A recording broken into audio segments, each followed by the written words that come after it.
Short में बताएंगे तो फिर उसमें बहुत सारा क्वेश्चन आएगा। नहीं सर, कल आप रख लीजिए हाँ। सेशन, कल परसों में इसमें है या डिटेल में बता दें। सीडीपीओ में सिलेक्शन होता है या आरओ में होता है, तो किस में रहना अच्छा है? सीडीपीओ सीडीपीओ का लेवल 9 होता है ना। सीडीपीओ बहुत बेहतरीन पोस्ट है, बहुत बेहतरीन पोस्ट है। जो भी इस तरीके से कंफ्यूजन में, कृपया सीडीपीओ में चले जाएं। अच्छा पैसा कमाइएगा, पैसा अच्छा मिलेगा, और साथ के साथ शांत जॉब है, दूसरे डिपार्टमेंट से कोई लेना देना नहीं है। और जिसको कि शांत लाइफ पसंद है तो सीडीपीओ में आराम से चले जाइए। लेवल 9 है भी। हाँ विकास, तो क्या किया जाए कार्तिकेन? एक एक लाइन में बात करें और उसके बाद फिर हम लोग कल एक हाँ, सेशन तो रख एक लेते हैं। एक एक लाइन में बात कर लेते जैसे हैं, कि क्योंकि इतने बताइए देर ना, रुके हुए हैं ये लोग। एलियो का जैसे जो काम है वो लेवल 7 के पदाधिकारी होते हैं, उनको गाड़ी मिलती है इन हैंड सैलरी। हमने बताया है कि लेवल 7 का सारे जितने भी पदाधिकारी होंगे लेवल 7 का, उनकी सैलरी वही स्टार्टिंग में आपको 60 मिलेगा और लगभग 1 साल में 5,000 बढ़ जाता है। और दूसरा जो लेवल 9 का सैलरी है वो ये 82-83 के अराउंड मिलता है इन हैंड। रही बात की एलियो के बारे में, तो एलियो का जो काम होता है अभी ब्लॉक स्तर पे जितने भी श्रम से संबंधित, जैसे कि आपका देखिए मिनिमम वेज एक्ट 1948 है, बॉन्डेड लेबर है, उसके अलावा ये चाइल्ड आर्टिकल 14 का जो है कि चाइल्ड लेबर ये हो गया। इसके अलावा बहुत सारा स्कीम्स है।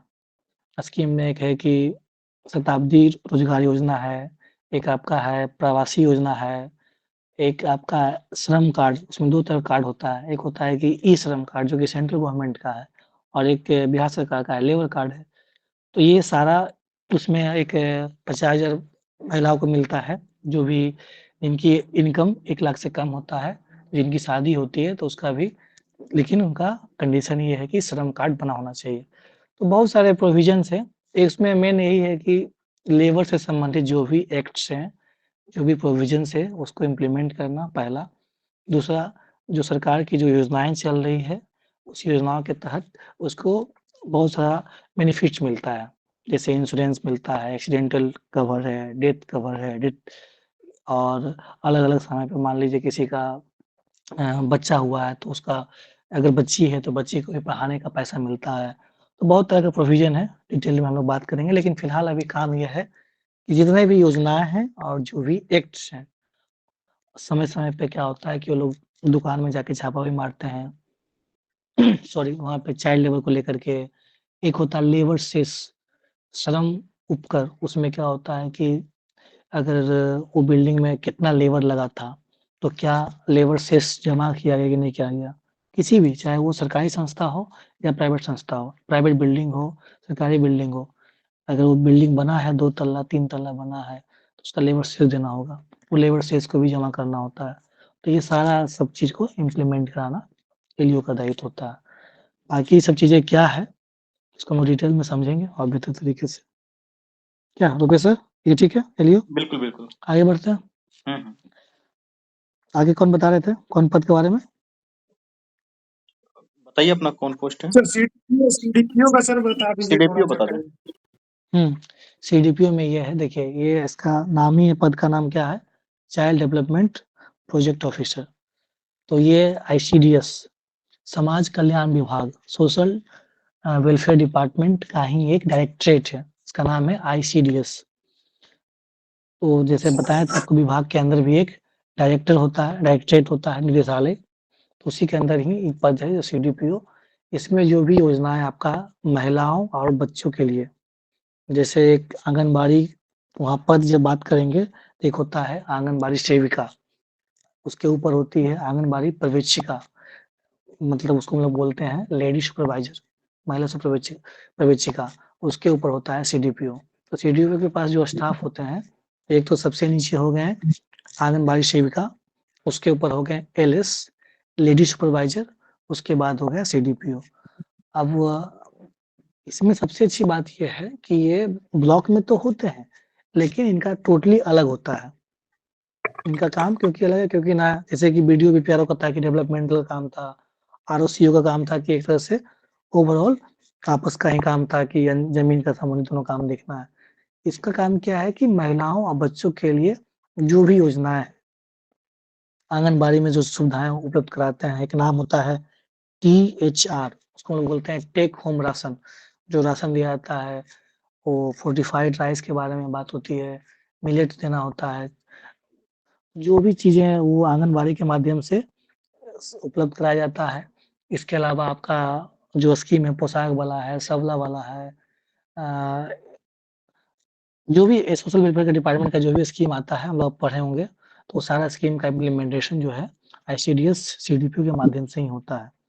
उसमें सर्वे भी होता है कि किस-किस को मान लीजिए सहयोग से, कोलैबोरेशन के सहयोग से, जैसे अभी मान लीजिए परिवार नियोजन दिवस मनाया गया था 11 जुलाई को, तो उसमें भी आंगनबाड़ी सेविका, प्रवेशिका का रोल होता है कि कौन-कौन ये नहीं किया है, इम्यूनाइज़ेशन नहीं किया है या किसी का जो बंध्याकरण होता है वो प्रक्रिया नहीं हुई है, तो समन्वय के साथ शिविका और सीडीपीओ का रोल होता है। तो बहुत सारा चीज़ है, डिटेल में हम लोग मैं एक बात करेंगे शॉर्ट में। और भी चीज सर, जैसे बाढ़ भी आया बहुत जगह, तो वहाँ पे कम्युनिटी किचन का स्थापना हुआ था, हाँ, ठीक है। कम्युनिटी किचन वहाँ पे भी सीडीपीओ का रोल होता है। उसके अलावा बहुत सारा अभी देखिएगा कि मेडिकल जो बच्चे लोग का टीकाकरण चल रहा है, ठीक है, बहुत सारा अभी टीकाकरण चल रहा है नालंदा में। तो वहाँ पे भी ये मुफ्त दवाइयाँ बांटनी है, ठीक है। तो बच्चे का लिस्ट ये क्रिएट किया जाता है सीडीपीओ ऑफिस से। तो वहाँ पे भी आप लोग का वर्क है।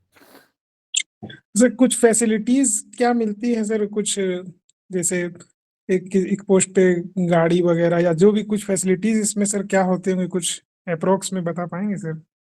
हाँ, गाड़ी का देखिए, गाड़ी का ये इन लोगों को कॉस्ट जो मिलता है, एज पर माई नॉलेज, ये 35,000 के आसपास में इन लोग को मिलता है, 33 से 35,000। और खुद का गाड़ी रखते हैं ये लोग।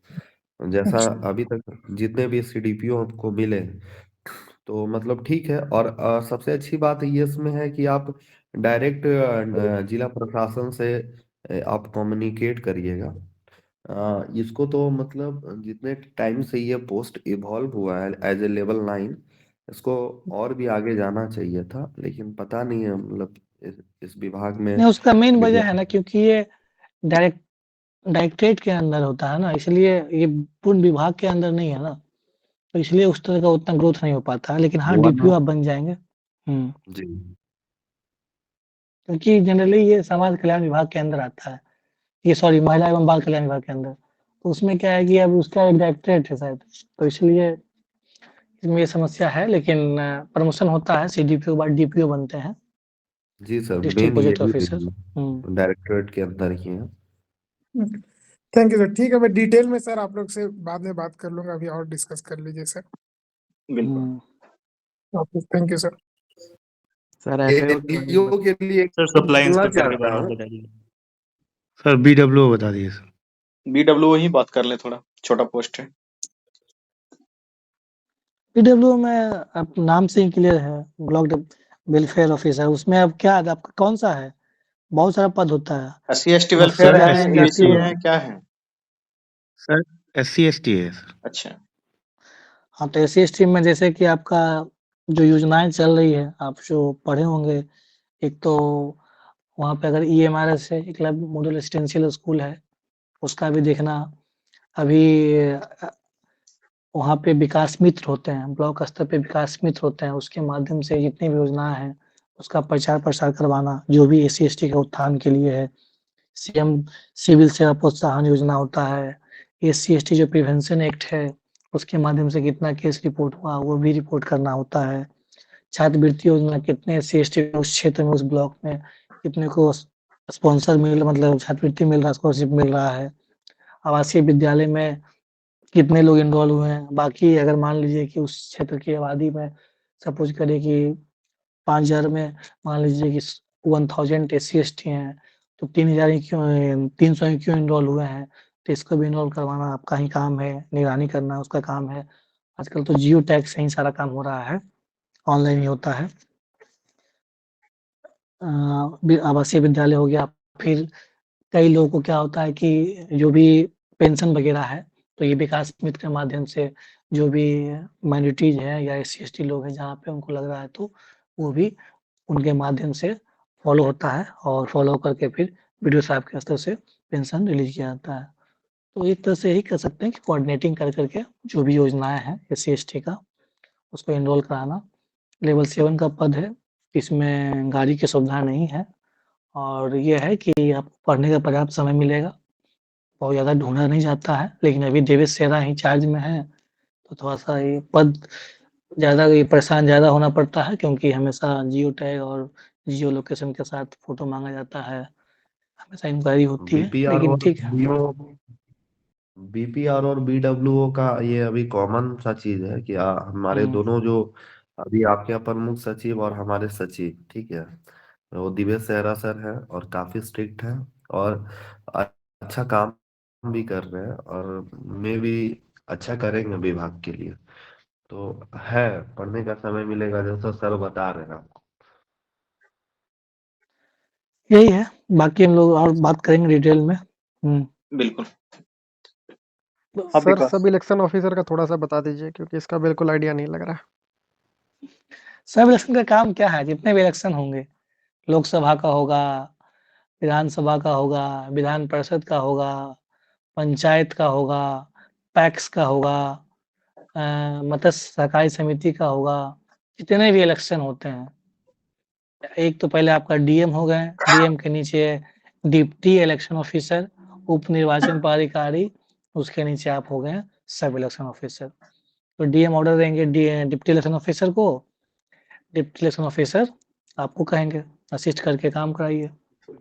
तो deputy election officer DEO and ACEO तो मिल करके काम करना होता है। अब सबसे से मान ली आरओ है, एआरओ है, एआरओ है, सबको इंस्ट्रक्ट करना, गाइडलाइंस, इंस्ट्रक्शन कैसे क्या चुनाव हुआ, जैसे पैक्स का चुनाव हुआ था, तो उसमें बहुत अहम भूमिका हो जाती है। सारी गाइडलाइंस इसकी बहुत सारा इसको ब्रीफिंग करना, जितने भी ब्लॉक लेवल पे जो भी आरओ होते हैं या एआरओ होते हैं, सबको ब्रीफ करना, कैसे कंडक्शन होगा, जितना भी इलेक्शन का काम होता है, नीचे पंचायत से लेकर के ऊपर आपका लोकसभा तक। उसके अलावा जो कमिटी मैंने बताया पैक्स वाला, सहकारी समिति, मत्स्य वाला, तो इस जितने भी कमिटी है, इस समिति का भी चुनाव में भी एसीईओ, डीईओ और डीएम सर का तो रहेगा ही। जहाँ तक सुविधा की बात है तो लेवल 9 का पद है, तो सैलरी आपको वही 80+ ही मिलेगी सैलरी। गाड़ी की सुविधा की बात है तो गाड़ी की ऐसा तो जहाँ तक मुझे जानकारी है, गाड़ी अभी तक अवेलेबल नहीं है। और डीओ सर का जो गाड़ी होता है, उसी के माध्यम से काम होता है।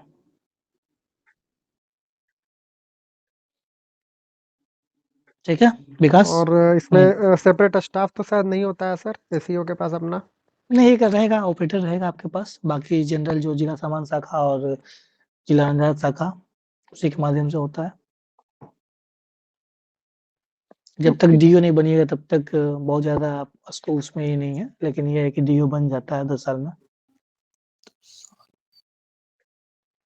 ठीक है सर।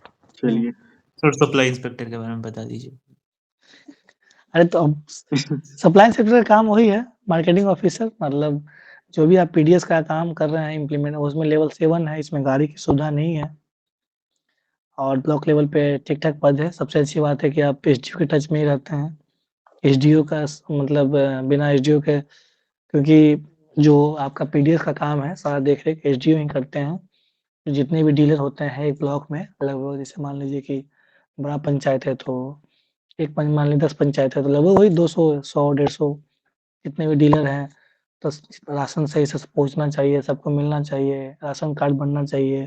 किन्हीं का मान लीजिए वो नहीं किया, उसको केवाईसी नहीं किया हुआ, उसको केवाईसी करवाना है, किसी का रद्द करवाना है राशन कार्ड, किसी का बनवाना है, चेक करना है, क्रॉस चेक करना है, पीडीएस पे सही से सबको मिले राशन, ये सब इंश्योर करना होता है। बाकी तो जो ड्यूटी लगती है इलेक्शन वाला मजिस्ट्रेट हो गया, सारा काम तो करना ही है वो। इलेक्शन, मजिस्ट्रेट, एग्जाम और आपका ये सबों के लिए कॉमन है। ये कॉमन है। सर ट्रांसपोर्टेशन के लिए तो माने अगर व्हीकल चाहिए होगा तो कैसे, माने कोई माने कम्यूटेशन का? वो प्राइवेट स्फीयर में आइएगा, बता देंगे, रुपये सर से बात कर लीजिएगा। Okay sir, okay sir. तो आज हम लोग और भी बात करेंगे, क्योंकि एक सेशन में तो संभव ही नहीं है कि हर पोस्ट के बारे में बात कर पाए, और अगर करेंगे भी तो बहुत शॉर्ट में, बहुत डिटेल में तो बात नहीं हो पाएगी। तो ये 2-3 दिन के बाद फिर एक दो सेशन और लेकर के जितनी भी आपकी क्वेरी है उसको सॉल्व कर देंगे। और अगर कुछ पर्सनली पूछना है तो मैसेज कीजिएगा जब टाइम मिलेगा। हाँ, लेकिन आप भेज दीजिएगा जरूर अपना नाम, रैंक, फोटो वगैरह, ताकि वो डाटाबेस सेव रहे, तभी आपको प्रॉपर रिप्लाई मिल पाएगा। अदरवाइज बहुत मैसेज आते हैं तो फिर रिप्लाई उसी तरीके से होता है। तो आप अगर कुछ विशेष है तो विशेष तरीके से रिप्लाई मिलना चाहिए कि नहीं? ठीक है, तो क्या हम लोग को विदा दें? अनुमति चाहते हैं आप लोगों से? Thank you sir. सेटिस्फाइंग रहा कि नहीं रहा ये पूछ लीजिए एक बार। कैसा लगा सेशन वो भी बताइए। जी सर, काफी इंफॉर्मेटिव है सर। इन सब चीजों से हम लोग बिल्कुल भी अनजान है सर, तो आप लोग का सपोर्ट होने से एक इंसाइट मिल जाता है सर फ्यूचर में क्या होने वाला है, तो बहुत ही बढ़िया है सर। इसलिए और एक सर एक छोटा सा क्वेरी और था कि ये एसीओ में भी पढ़ने का टाइम मिल पाता है या नहीं? सब में मिलेगा पढ़ने का समय, बता तो रहा हूँ। आप 5 घंटा 6 घंटा हार्डली 7 घंटा काम करिएगा, उसमें काम क्या करना होता है? मैनेजिंग का आपका काम करना है। आपका वाले में तो और मिलेगा, क्योंकि आपका जो इलेक्शन होता है वो टाइम टाइम एक खास टाइम पे होता है, तो आपको मिलेगा। जी सर। अभी रिसेंट में जो विधानसभा का इलेक्शन है वो 2025 नवंबर में होगा, तब तक आप बहुत काफी पढ़ सकते हैं। जी और बताइए कैसा रहा पूरा सेशन? अच्छा रहा सर, अपने पोस्ट के अलावा बाकी पोस्ट का भी थोड़ा सा इंसाइट मिला। ये नॉलेज लेना चाहिए। आप लोग ऐसा लगता है सब लेफ्ट करके चले गए। बीपीआर सुन लिए, चलो हो गया, मेरा क्या है।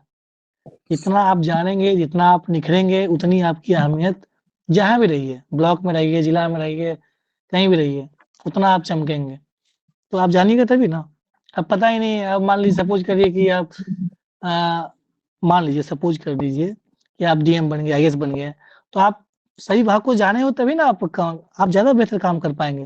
पता चला कि आप 2 साल काम किए हैं ब्लॉक में, उसके बाद भी आपको पता नहीं है अब बाकी अन्य विभाग कितने हैं, क्या काम है। तो ऑफिसर का मतलब फिर क्या हुआ कि आप अवेयर ही नहीं है। बिल्कुल। सेल्फ अवेयरनेस तो होना ही चाहिए, one of the best quality. और मैं इसमें एक चीज ऐड कर देता हूँ कि पिछले 67th के इंटरव्यू में जब इंटरव्यू ले रहे थे उस टाइम पे 2 बच्चे थे, एक लड़की थी एक लड़का था। दोनों ही सिलेक्टेड थे इसी तरीके से, कोई क्या कहते हैं बीसी वेलफेयर ऑफिसर के पोस्ट पे, कोई सप्लाई इंस्पेक्टर के पोस्ट पे। और पता चल रहा है कि उनके विभाग के बारे में जब हम मॉक इंटरव्यू में पूछ रहे हैं तो वो कुछ भी बताने की स्थिति में नहीं है। क्यों? क्योंकि उन्होंने काम ढंग से किया नहीं, लीव वगैरह लेके जैसे तैसे निकल गए थे। और इम्पैक्ट ऐसा हुआ कि फाइनल इंटरव्यू जब वो 67th को उन्होंने दिया, फाइनली सिलेक्शन नहीं हो पाया। क्यों? क्यों ऐसा हुआ? वहां पूछा गया काम के बारे में, सिर्फ इसी पे बात हुआ, जॉब के बारे में। आपको जॉब के बारे में कुछ पता ही नहीं है। तो इसलिए जब भी मौका लगे अपने बारे में, जॉब के बारे में, अलग अलग फील्ड के बारे में सीखना चाहिए। कार्तिकेयन इतना चीज सीख के रखा है, तभी तो हर विभाग के बारे में, किसी भी चीज के बारे में बात कीजिए, वो विभाग के अधिकारी से ज्यादा ये बता सकता है। तो ये सीखने की अहमियत तो है ही। हाँ शशि। बहुत अच्छी बात बताए रुपेश जी। अ, हर विभाग का जानकारी होना चाहिए। और देखिए, जो भी यहाँ पे अभी जो भी हमारे जो भी ऑफिसर्स हैं उनको हम बताना चाहते हैं कि अगर आप कल को फिर से बीपीएससी, अब तो बीपीएससी देंगे नहीं क्योंकि आप लोग काफी टॉपर्स ही हैं सारे लोग, लेकिन यूपीएससी में भी अगर जब आप इंटरव्यू में बैठिएगा ना, तो आप खुद का इंटरव्यू को ड्राइव कर सकते हैं ऑन द बेसिस ऑफ आप कहाँ काम कर रहे हैं। ठीक है, मान लो हम पंचायती राज में काम कर रहे हैं, तो हमको उतना नॉलेज होनी चाहिए कि अगर इस तरीके का काम हम चाहते हैं कि हम इंटरव्यू को अपने डायरेक्शन में ले जाएं, तो हम पंचायती राज का ही बात करेंगे। ठीक है, तो बहुत अच्छी बात बताया रुपेश जी कि बहुत सारे स्टूडेंट जो काफी टैलेंटेड होते हैं, पढ़े लिखे होते हैं, लेकिन अपने आप को एक्सपोज नहीं कर पाते हैं। ठीक है, और सबसे बड़ी बात है कार्तिकेयन सर के बारे में भी और रुपेश जी के बारे में, दोनों के बारे में, इन्होंने मेरे तैयारी के टाइम में बहुत हेल्प किया है। ठीक है, खासकर कार्तिकेयन सर तो हमारे सीनियर भी रहे, कॉलेज में मेंटोर भी रहे हैं, और इन्होंने बताया है कि आप किस तरीके से कीजिए। और बाकी बहुत कम टाइम में हम तैयारी किए थे बीपीएससी का, चूंकि और भी चीजें थी लाइफ में चल रही थी उस समय। तो हम इतना ही कहेंगे कि अपने विभाग का क्रक्स तो होना ही होना चाहिए। और मान लो कि कल को आप, मान लो कोई बीपीआरओ है, उसको वीडियो का चार्ज मिल जाए 1 सप्ताह के लिए, तो हाउ विल यू वर्क? आपको अगर नहीं पता चलेगा, नहीं कुछ पता रहेगा, तो कैसे आप काम कीजिएगा? तो बहुत अच्छा चीज बताएं, और आज हम बहुत खुश हैं कि मतलब इस तरह का प्लेटफॉर्म पे हमको जुड़ने का मौका मिला। कल हम नहीं जुड़ पाए थे, कल भी सेशन था शायद, कल लेकिन भी आज, था। हाँ, आज हम जुड़े, बहुत अच्छा लगा आप लोग से बात करके, और आशा भी करते हैं कि आप लोग को भी अच्छा लगा होगा। बिल्कुल। तो सर। अब हम लोग विदा लेते हैं। बहुत बहुत धन्यवाद कार्तिकेयन सर, शशि सर, आप लोगों का भी बहुत धन्यवाद, कितना देर तक आप लोग सुने, बहुत पेशेंस के साथ बैठे। फिर हम लोग अगला सेशन करेंगे, और आपका जो भी क्वेरी है आप हमें मैसेज कीजिए, कॉल कीजिए, टाइप कीजिए, हम लोग जवाब देने के लिए बिल्कुल तैयार हैं। और अब किसी हमें भी तरह का असिस्टेंस चाहिए आपको, वो सेक्रेटिवली वाला जो होता है कि गुप्त सूचनाएं के अंदर कैसे क्या है, सारी चीजें के, लेकिन उसके लिए सर से बात कर लीजिएगा, बता दिया जाएगा हर तरह का। तो ठीक है, तो फिर सर बिल्कुल बंद किया जाए। बहुत बहुत ओके, धन्यवाद। थैंक चलिए शुभ रात्रि, चलिए, शब्बा थैंक खैर, you, good night. Good night, thank you and good night. Good night.